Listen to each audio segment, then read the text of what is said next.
Vous êtes de retour à la Force de l'info sur CFLX 95.5, la radio communautaire de l'Estrie. Et nous avons la chance d'avoir Elisabeth Brière avec nous, qui est candidate pour le Parti libéral du Canada dans Sherbrooke. Madame Brière, bonjour.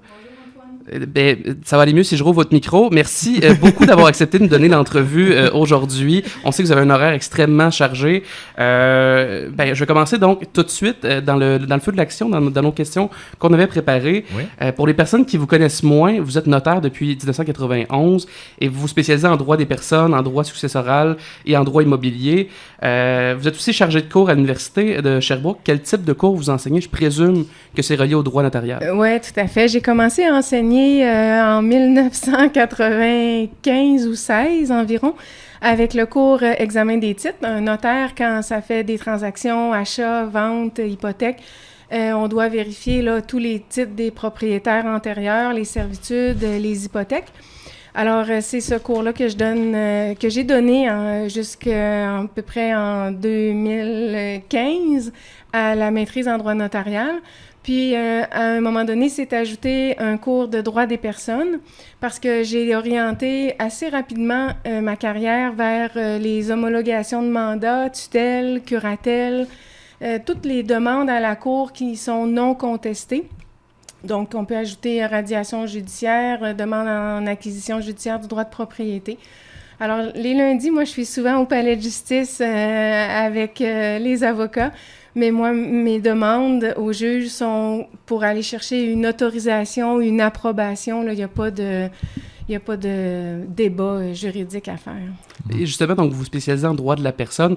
Des tutelles, procurations et autres, c'est très, très personnel. Ça demande beaucoup donc d'être proche de l'humain, des valeurs humaines. Est-ce que c'est un aspect qui vous intéressait dans ce droit-là? Ah, c'est sûr. Moi, j'ai eu le privilège de travailler dans l'étude. J'ai le privilège de travailler dans l'étude Sylvestre, maintenant Monti-Sylvestre.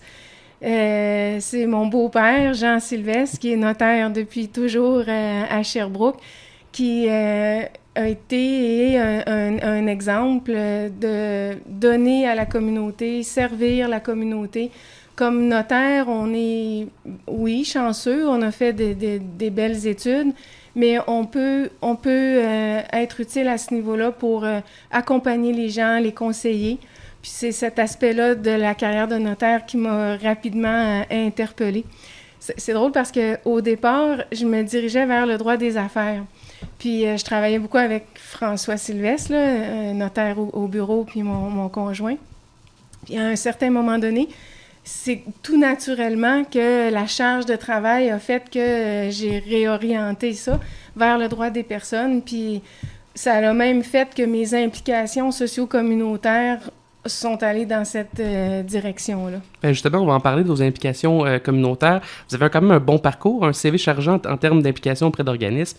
Est-ce que vous diriez qu'il y a une tendance qui se dégage derrière les missions des organismes que vous avez choisi de vous impliquer? Parce qu'il y en a plusieurs et on sent peut-être une tendance là un peu. Oui, tout à fait. C'est sûr qu'au début, jeune notaire, on veut faire du développement de clientèle, on veut se faire connaître à Sherbrooke. Donc, au début, j'avais plusieurs implications dans différents secteurs. J'ai commencé, entre autres, au Pont, Justice Alternative, qui était ici sur la rue Wellington au départ. Maintenant, je pense qu'ils sont déménagés. Ensuite, j'ai été impliquée au sein de service d'aide Bruno Dandonneau pour la réinsertion sociale. Puis là, tranquillement, pas vite, justement parce que je faisais plus de droits des personnes, j'ai été impliquée dans la Société Alzheimer, l'Association des proches de personnes atteintes de maladies mentales en Estrie, la PAM, le CIUS, mais le site Argyle, là, avant la grosse fusion. Puis, finalement, la Maison aux Lumières. Maison aux Lumières, en fait, pour la PAM, la Société Alzheimer, puis la Maison aux Lumières, j'ai siégé environ une dizaine d'années à chacun des endroits. On s'attache, hein? Les gens qui font partie de ces organismes-là sont tellement généreux, croient tellement à leur cause, qu'on finit par faire partie de la gang, nous autres aussi. Puis de toute façon, c'est le fun d'être là quelques années pour bien s'approprier les dossiers. puis bien connaître là, la mission, la cause qui est portée. Mais d'un autre côté, je crois aussi qu'après un certain nombre d'années, c'est correct de se retirer parce que d'abord, on sollicite toujours notre réseau pour une même cause, donc c'est le fun de se renouveler. Puis aussi, quand il y a des nouvelles personnes qui joignent le conseil d'administration, ben ça fait un nouveau réseau, des nouvelles idées, des nouvelles façons de faire. Je suis présidente du conseil j'étais présidente du conseil d'administration de la Maison aux Lumières là, jusqu'à tout récemment. On avait décidé que je démissionnais lorsque ma candidature à titre de candidate pour le Parti libéral du Canada était plus officielle. Donc, j'ai démissionné. Mais comme présidente, ben, tu sais, on a porté les dossiers, on a été les premiers à accepter que l'aide médicale à mourir se donne à l'intérieur de nos murs.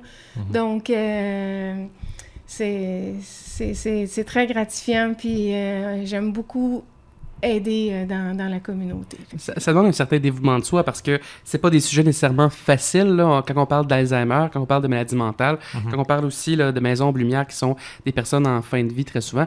C'est des sujets qui sont sensibles mais qui demandent une bonne dévotion quand même. Oui, c'est vrai, mais parce que les gens de ces organismes-là sont, comme je disais, tellement généreux, tellement attentionnés, des gens qui sont bien formés, ben on est bien coachés, puis c'est facile là, de les suivre, puis d'appuyer leur cause. Et justement, votre rôle de présidente du conseil d'administration d'Aube Lumière, ça représente quoi d'abord comme rôle? Quel type de tâches vous aviez? Et aussi, pourquoi avoir choisi Aube Lumière spécifiquement? Bon. En fait, moi, dans ma vie, il y a plein de choses qui arrivent pour un bon timing. Alors, je finissais le mandat à la Société Alzheimer. Dans les règlements de certains organismes communautaires, il est prévu qu'après 2 ou 3 mandats, on doit se retirer, justement pour, comme je disais, là, renouveler les effectifs puis les façons de faire. Alors, mon mandat à la Société Alzheimer se terminait et j'ai été approchée pour me joindre à la Maison aux Lumières, un organisme à Sherbrooke qui jouit d'une réputation sans faille et dont les services sont appréciés, c'est très clair là, dans toute la population. Puis, ça rejoignait le fait que, comme notaire, ben c'est ma clientèle, je règle beaucoup de successions, les testaments, les mandats. Alors, j'ai pas hésité une seconde. Le président qui était là avant moi finissait aussi son mandat, donc peut-être 2 ans après avoir joint le conseil, ben là, j'ai été élue par mes pairs comme présidente. Qu'est-ce que ça implique? Ben c'est beaucoup de représentation. Il faut être disponible pour les conférences de presse, pour les différents événements bénéfices qui sont organisés par la maison. J'aime bien aussi être présente quand il y a des activités pour les bénévoles, pour les employés, parce que ces gens-là ont la main sur le cœur, puis c'est grâce à eux que la Maison de Lumière, entre autres, là, puis tous les autres organismes, peuvent poursuivre leur beau travail. On a évalué à la Maison aux Lumières que si on devait payer toutes les heures de bénévoles qu'on reçoit, ce serait 1 demi-million de plus sur notre budget. C'est immense. Alors, vous imaginez, on doit à chaque année aller chercher 1 million de dons dans la population, en plus des subventions qu'on reçoit. Alors, s'il fallait se rajouter ça, ce serait tout un fardeau. Donc, être présent pour eux, les bénévoles, les employés, je pense que ça fait partie du rôle de la présidente. Et évidemment, on doit fonctionner main dans la main avec la direction. Puis on est très chanceux à la Maison aux Lumières. On a une directrice générale hors pair qui a un bagage extraordinaire et qui a su reprendre le flambeau, ce qui n'était pas une mince tâche parce que c'était Mme Kiroak qui était la première directrice générale dans toute l'histoire de la maison. Donc, les chaussures étaient grandes à chausser, mais Marie a été et est toujours en mesure de relever le défi. Vous venez un peu briser le stéréotype de la personne notaire qui est assise dans son bureau puis qui voit pas grand monde, parce que d'abord par votre implication, mais aussi par le fait que c'est des implications qui sont très humaines, mais au-delà de ça aussi, vous êtes chargé de cours, donc vous rencontrez des gens. Est-ce que c'était une volonté pour vous de quitter ou d'avoir un aspect plus humain dans votre parcours professionnel, de rencontrer plus de gens et d'aller vers plus d'organismes comme ça? Ah oui, tout à fait. Puis pour différentes raisons. D'abord, comme j'ai dit tantôt, mon beau-père, Jean-Sylvestre, a été impliqué à Sherbrooke. Alors, c'est ça le modèle qu'on a au bureau. Redonner, être présent, ça fait partie de notre ADN. Ensuite, au niveau de des charges de cours, ben quand on se présente devant une classe, il faut être au top. Ces jeunes-là sont étudiants, ils ont le nez dans leur livre, en tout cas pour la plupart, plus que régulièrement. Alors, il faut arriver bien préparé, connaître la matière, être au courant de la nouvelle jurisprudence, la nouvelle doctrine. Et ça, pour un praticien, c'est de l'or en barre. Être toujours à l'affût des dernières décisions, des nouveautés, ça fait que, on a un cours qui, en tout cas, est intéressant jusqu'à preuve du contraire. Puis pour la pratique, ben on sert les clients dans le même sens. Tu sais, les clients sont contents d'avoir un professionnel qui est au fait là, des derniers développements. On va aller vers ce qui vous a poussé donc plus récemment vers la politique. Vous avez décidé en début d'année de vous présenter à l'investiture libérale dans Sherbrooke. Est-ce qu'il y a eu un élément déclencheur là, qui vous a amené à considérer à vous présenter? Oui, tout à fait. Franchement, c'est un gros tournant dans ma vie à plusieurs niveaux. C'est en fait une rencontre avec des gens du parti en octobre 2018. Où ils sont venus s'asseoir avec moi au bureau puis ils m'ont demandé « Est-ce que tu envisagerais de te présenter? » Encore aujourd'hui, quand je le dis, j'en ai des frissons. Mon monde tournait autour de moi quand j'ai entendu ces mots-là. Mais avec le recul, je vous dirais que ma décision était prise quasiment sur le champ. Au moment où on m'a proposé ça, où on m'a mis cette idée-là dans la tête, ma décision était prise. Mais là, j'ai dit, wow, tu peux pas prendre une décision importante comme ça rapidement. Alors, j'ai dit merci d'être venu. Je vais prendre le temps de réfléchir. J'ai réfléchi avec mon conjoint. Une fois qu'on a avancé sur le sujet, j'en ai parlé aux enfants. Les enfants sont plus grands, 23, 20, 17. Je suis une mère qui est très présente. Pas une mère poule, mais une mère présente qui gère encore bien des aspects de leur vie. Comme, je le dirais pas trop fort, mais je prépare les lunchs. En fait, les lunchs sont sur l'îlot le matin, puis ils ramassent leur petite pile.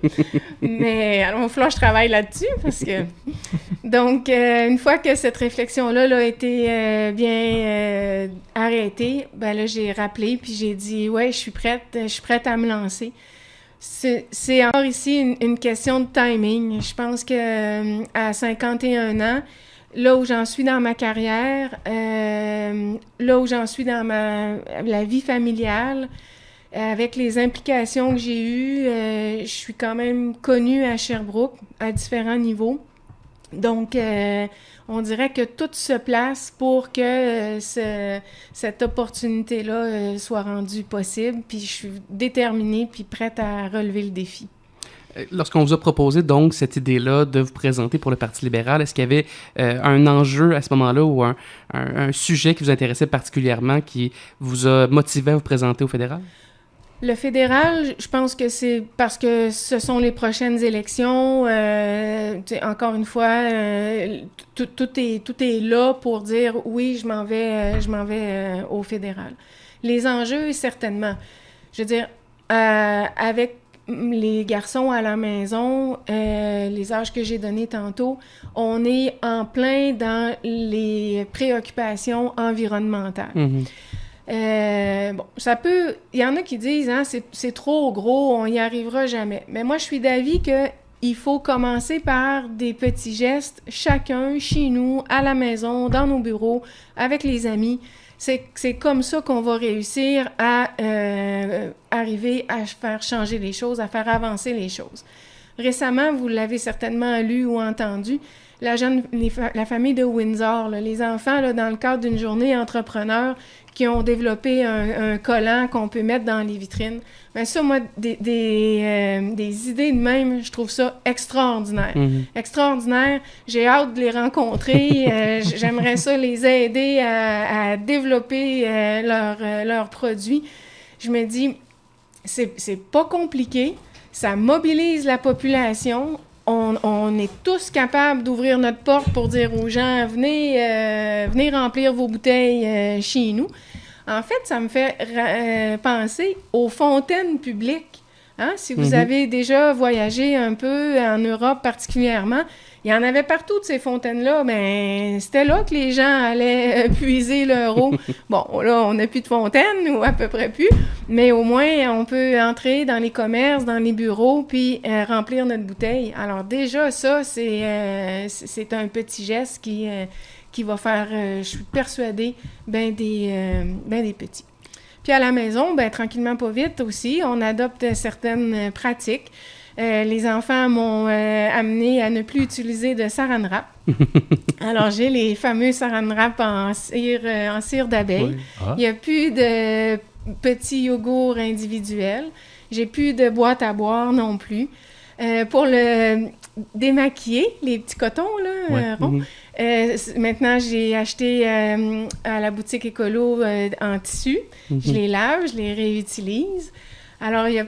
Tu sais, comme ça, là, tranquillement, pas vite. Les produits pour nettoyer le comptoir, je fais mon propre mélange, eau de javel, eau et savon à vaisselle, toujours dans la même bouteille. Donc, je pense que c'est comme ça qu'on peut arriver à faire des grands changements. Bon, ça, vous allez dire, c'est à petite échelle, j'en conviens. Il faut prendre des décisions de grande envergure qui touchent plus le pays au complet.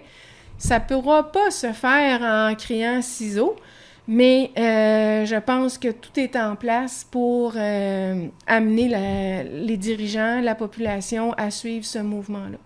Je lisais cette semaine un article sur la jeune Suédoise là, qui vient de s'embarquer sur un voilier pour rejoindre les côtes américaines. Puis elle disait qu'avec toutes ces présences partout là, à différents événements pour l'environnement, qu'elle voyait un changement.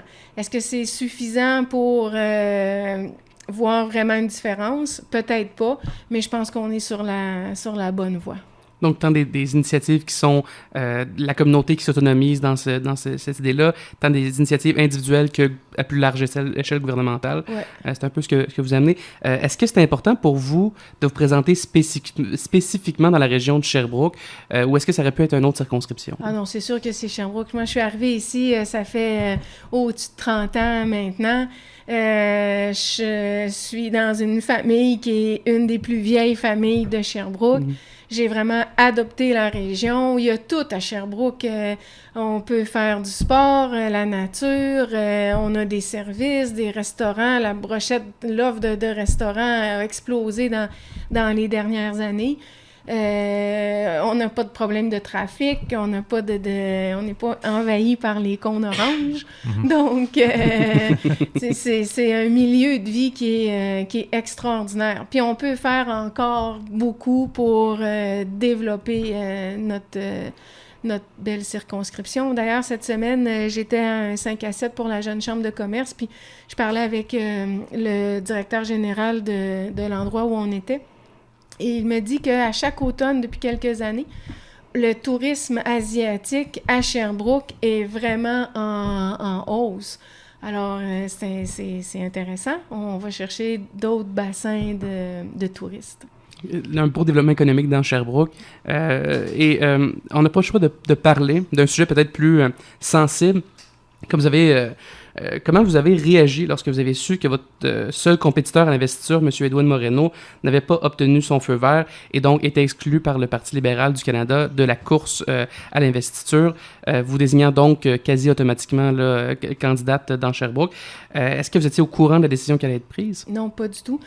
De deux choses d'abord. Évidemment, quand j'ai reçu la nouvelle, je peux pas vous cacher que j'étais contente, hein, parce que C'est évident. quand on décide de s'embarquer dans un processus comme celui-là, puis qu'on est... moi, je suis compétitive, déterminée. Quand je décide que c'est ça, j'ai un but, c'est d'aller jusqu'au bout puis de gagner. Bon, alors c'est une chose. Parallèlement à ça, M. Moreno est très impliqué dans la communauté, très impliqué au niveau de la politique, du Parti libéral. On s'entend bien, on s'est côtoyés depuis le début de l'année pour faire avancer les choses qu'il fallait pour arriver à l'investiture. Mais je l'ai déjà dit là, sur d'autres zones, le comité du feu vert est un comité complètement discrétionnaire. Quand on lit le règlement, les prérequis sont très clairs. Et le dernier, en bas de la page, c'est que le comité du feu vert a pleine discrétion pour déterminer s'il donne le feu vert ou pas à un candidat, sans avoir à donner de raison. Donc, moi, je les connais pas les raisons. Je sais pas s'il y a des gens qui connaissent les raisons. Mais cela dit, on est devant cette décision-là du comité discrétionnaire du feu vert. Et voilà. Donc, on est un petit peu pris à jouer avec les règles du jeu, dans Oui. le fond, d'attendre le comité. C'est ça. La politique, on va aller vers un autre sujet qui est aussi un peu controversé, surtout quand on parle de politique, tant à l'échelle fédérale que provinciale. La politique est souvent décrite comme un monde d'hommes et la couverture des femmes en politique est parfois problématique. Couvrant parfois davantage l'aspect vestimentaire ou familial d'une candidate, alors qu'un candidat là, n'a pas ce genre de couverture superficielle-là. Les médias sont parfois inégales par rapport au genre. On va prendre l'exemple de Luc Larochelle de La Tribune, qui a d'ailleurs présenté ses excuses là, pour avoir écrit à votre sujet que vous alliez faire le tour de votre garde-robe pour choisir vos vêtements par rapport au baptême politique lors de votre rencontre avec Justin Trudeau cet hiver. Il s'est excusé parce qu'il a dit lui-même qu'il n'aurait pas utilisé ces propos-là en parlant d'Edwin Moreno. Est-ce que c'est cet aspect-là un peu macho de la politique? Est-ce que ça vous inquiète de vous lancer dans cette arène-là avec cet aspect-là qui est existant? Non, pas du tout. Je vis avec 4 gars à la maison. Puis dans ma carrière aussi, quand on est impliqué, quand on rencontre les gens dans les différents événements, tout ça, c'est beaucoup encore un milieu d'hommes. Puis je suis forte, j'ai une bonne tête, je suis capable de répliquer aussi si c'était nécessaire. D'ailleurs, à M. Larochelle, le jour de l'événement, je suis allée lui montrer que je portais une petite robe noire que j'avais déjà dans mon garde-robe et qui était fabriquée au Canada. Est-ce que, donc, vous allez vous inscrire automatiquement comme un modèle féminin si vous devenez député? Vous allez vous inscrire comme un modèle féminin en politique, tout comme l'a été Mme Bibeau lorsqu'elle est devenue ministre en Estrie, parce que, au fédéral, je crois, si je ne me trompe pas, c'est la seule députée femme au fédéral en Estrie. Et donc là, si vous êtes élu député, vous allez devenir automatiquement un modèle féminin. Est-ce que c'est le genre de leadership que vous êtes prêt à prendre? Ah, tout à fait. Tout à fait, parce que d'abord, on a une tellement belle jeunesse. Les jeunes sont là, sont prêts, veulent être au sein, là, au milieu pour prendre position, là, puis participer. Donc, si ça peut les aider, les inspirer, bien humblement, là, je serais la fille la plus heureuse. Puis les accompagner dans ça, être un peu comme un mentor, je pense que c'est le privilège de vieillir. À un certain moment donné, on a un bagage intéressant qui nous suit. Puis si ça peut favoriser le développement des femmes, c'est ce que je souhaite le plus. Et là, la campagne électorale est à nos portes. Beaucoup, ça risque de brasser parce que ça s'annonce pour être une course à 3 ou à 4 à tout le moins.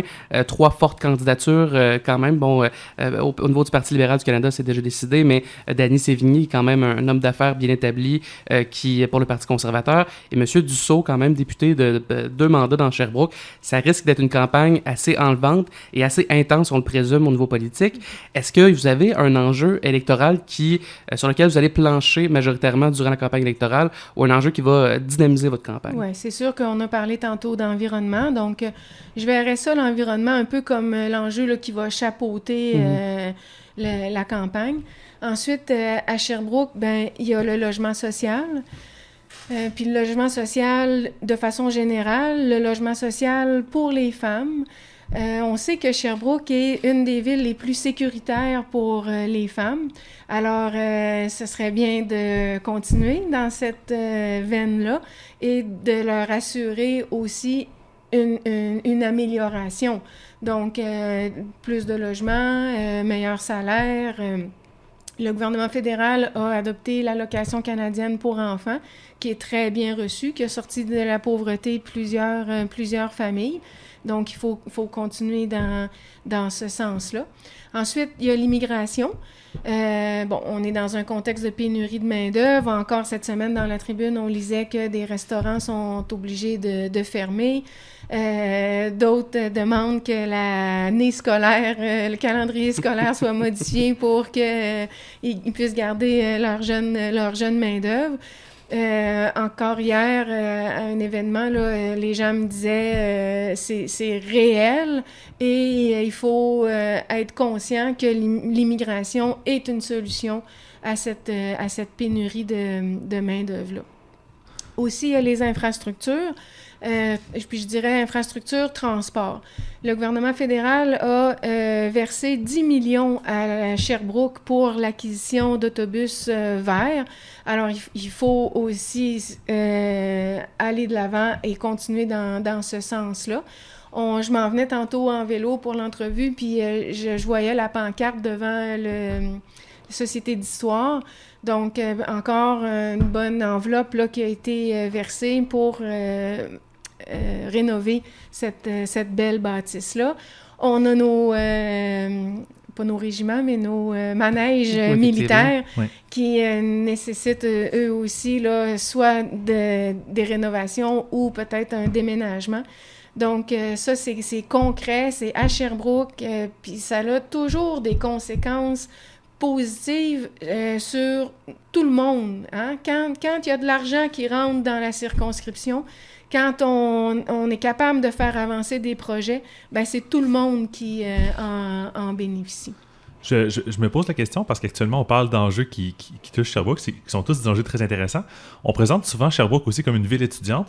J'aimerais savoir, est-ce que vous considérez faire de la population étudiante votre public cible aussi pour les élections? Oui, et c'était un autre de mes enjeux. Je ne les ai pas nécessairement nommés dans l'ordre, là, mais jeunes familles ou familles étudiants, là. On a parlé de l'allocation canadienne pour enfants, les frais de scolarité. Quand même, au Québec, hein, on est chanceux. On est une des provinces où les frais de scolarité sont les plus bas ou les plus accessibles. Ensuite, la recherche. Hein? Quand le gouvernement fédéral est revenu faire le gouvernement, les budgets recherche ont été relancés. Puis je discutais avec des gens de l'université cette semaine, puis on me disait que c'est extraordinaire l'avancement, les progrès des projets suite aux subventions reçues.